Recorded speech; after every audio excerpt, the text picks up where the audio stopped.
We've been through things that should have broken us: trauma, loss, hardship, the kind that leaves a mark. But it also left something else, something most people spend their whole lives trying to find. I'm Misty Carson, and it's time we stop surviving and start building with it. This is the Unbreakable Advantage. Today, I want to talk about patterns and how we recognize them, or more honestly, how we often don't. Not until the result shows up again and we realize we've been here before. I call it different bow on the same box. New relationship, new job, new city, new chapter, same core belief underneath driving the same response, producing the same results. And we keep wrapping it up differently and expecting it to be different.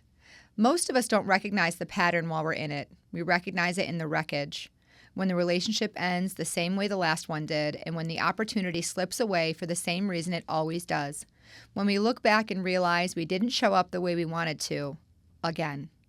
That's the moment the bow comes off and you finally see what was underneath the whole entire time. It's one of the most humbling things I've ever had to look at in myself, because the box doesn't announce itself. It doesn't show up wearing the same clothes or the same face or living at the same address. It shows up packaged differently every single time, and it won't be different until we see it. So let's talk about what it actually looks like, because it doesn't just show up in one area of life, it shows up everywhere. And the only way to catch it is to know what you're looking for. In relationships, it looks like choosing people who feel familiar, not healthy, familiar. People who carry pieces of what you grew up around, the conditional love, the volatility, the dynamic where one person gives and the other takes. You don't choose them because you want to be hurt. You choose them because something in you recognizes them, because familiar feels like safety even when it isn't. And you look past the flags because you want so badly to be loved and chosen and to belong that you override what you already know deep inside. I've done this more than once. Each time the person was a little different, a little healthier on the surface, but underneath, same box, just wrapped differently. In friendships, it looks like choosing people who aren't loyal or trustworthy and looking past the red flags for the same reason: to be wanted, to belong. To have people around you, even if those people don't truly see you or show up for you when it matters, and then being devastated when they don't, even though some part of you really knew that they weren't going to. In parenting, and I want to be honest about this, even though it's hard to say out loud, it looked like responding to my children sometimes the way I'd been responded to. Not because I wanted it, because in moments where I felt out of control or overwhelmed or defaulted to what I had seen, what I'd been conditioned to believe was normal. I loved them fiercely, just like my dad loved me. Both things were true at the same time. And recognizing that pattern, owning it, apologizing for it, doing the work to change it, that's some of the most important becoming I've ever done. In careers, it looks like playing small right before a breakthrough, disappearing when things get hard, quitting and starting over so many times that the starting over becomes its own pattern. All of it rooted in the belief that you don't quite deserve to land, that something is going to go wrong, that you should probably leave before they figure out that you don't belong. And in finances, this one is quiet and sneaky, and most people never name it. It looks like spending money on yourself in the ways that you were taught, which is your needs don't deserve to be spent money on, which for a lot of us who came from scarcity meant not at all or only when something is heavily discounted or found on a clearance rack. I grew up with $100 for school clothes, money that I earned myself, working farm fields, baling hay, hoeing, shoveling manure, because there was no money to be given. My parents didn't have it, and if they did, I probably wouldn't have gotten it. And I became very good at making that $100 stretch. Thrift stores, discount racks, mix and match pieces that could create the illusion of variety so nobody would notice I was wearing the same things. It was a survival skill, and I was damn proud of it.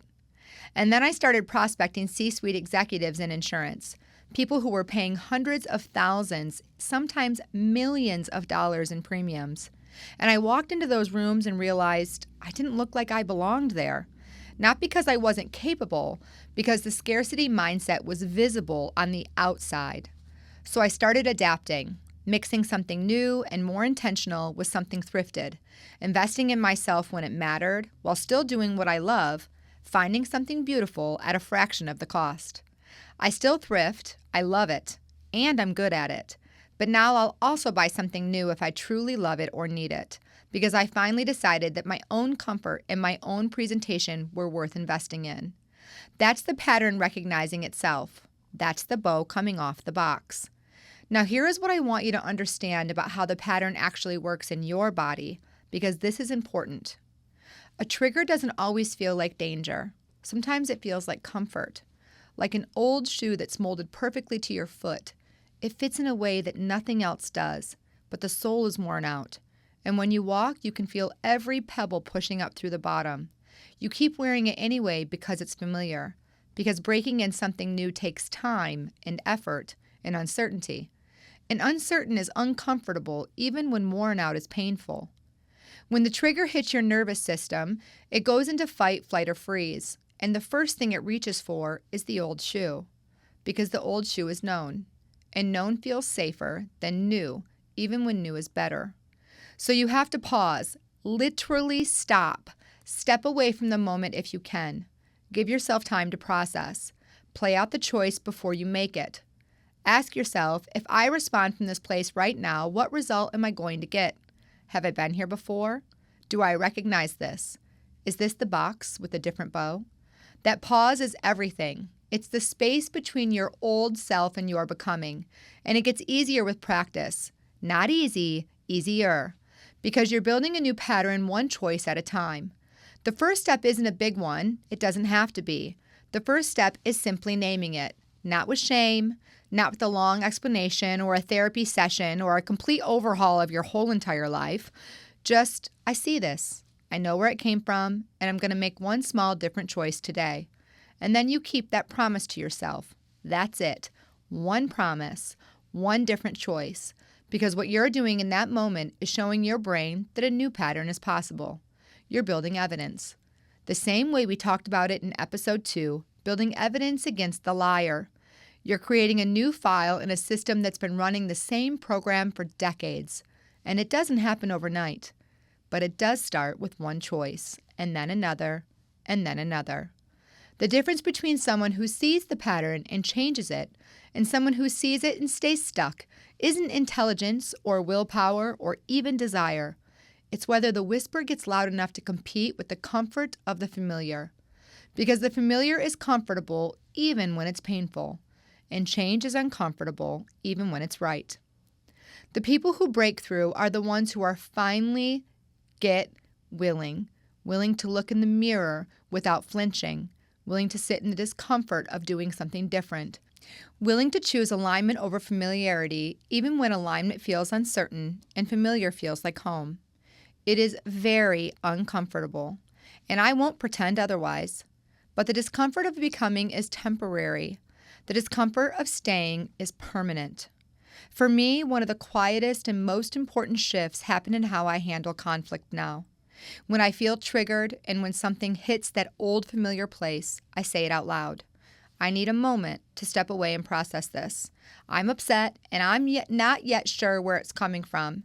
I need to figure that out before we can address the root cause and not just the surface response. That one sentence changed everything about how I show up in hard moments. It's not perfect, but it's different. And different is how becoming starts. Here is what I want you to walk away with today. The pattern is not your fault. It was built before you had any say in it. It was handed to you through circumstances and conditioning and survival and love that came with limitations. You didn't choose it. It chose you. But once you see it, you own it. Not with shame. Shame keeps the box wrapped. Shame makes you hide it and defend it and pretend it isn't there. Shame is the enemy of becoming. What I'm asking you to do is something different. Look at the pattern with curiosity instead of judgment. Ask, where did this come from? What was it protecting me from? And what has it cost me? Would my life look different if I chose different? Because the pattern only keeps repeating when it stays invisible. The moment you can see it, really see it, you have a choice. And the choice is where becoming lives. You are not your patterns. You are not your conditioning. You are not the box.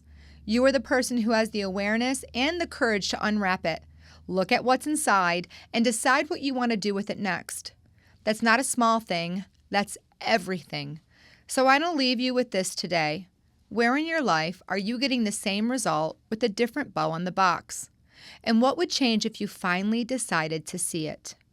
Until next week, keep becoming. You showed up today, and that already says something about who you are. If this episode moved you, share it with someone who needs to hear it. Subscribe wherever you listen and connect with me on LinkedIn and Instagram. We were not broken. We were being built. Until next week, keep becoming.